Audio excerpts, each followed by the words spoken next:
Hi. So, जल्दी का काम शैतान का होता है, and as somebody who's forever in a hurry, I think I have made enough mistakes here, and I think I can give good advice on it. So whether you're a startup founder, whether you're raising money, whether you're looking at dating and marriage, etc., I think the same rules apply. There are stages to how you build a connection with someone, and how you build a company, and how do you raise money, and it's just all the same. So I think the first thing, of course, is courtship. I mean, you start anything with courtship. You start, which is why you have notice periods, which is why you have terms of engagement, which is why you have founders agreements. So that's the first part of it. Then you start with infatuation. So this is where you start building something, and in the process of building something, there is conflict and resolution and communication.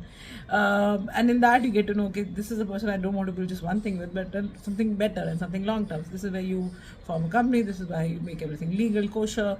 You maybe open a bank account together. So that's the second stage. Then once this is kind of done, this takes almost 6 months to 1 year. Then the next process, of course, is stability and security. When you're like, okay, if I can build one thing with this person, I can build more things with this person, because now you know each other's blind spots as entities or people, and you're like, I can fill this blind spot. It doesn't bother me so much. Also, these are people who will respect your boundaries. There's a difference between blind spots and boundaries. Boundaries are very simply stated things. Okay, I don't like to do this. Please don't do that. So anybody who does not communicate, does not commit, that's not a blind spot. That's just like rules of engagements only don't apply. These are not people you can actually engage on anything. You can't build anything with them, because neither will they communicate nor will they commit. But they will keep saying the right words without the actions, and you'll keep feeling there is movement but there isn't any, and there is a lot of over promising. This is the stage before stability and security, where you realize, okay, this is a person and these are the kind of conflicts and I know how to resolve it. This person is committed to repair, and they show all of it in action. And if that is not there, then it's the time to walk away. And if that is there, if all of this is in place, then it's time for expansion. Expansion is, if you can build one thing, you can build more things.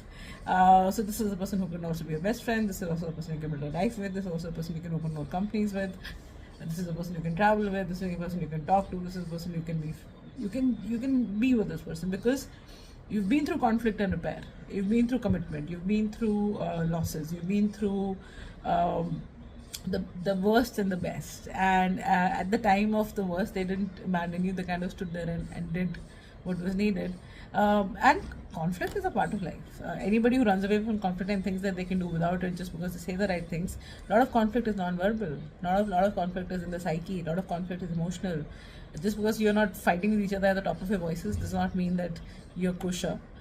These are people who have side gigs. These are people who have side relationships. These are people who lie all the time. But they you will call them nice guys, but nice guys are not necessarily the best partners. Simple. No?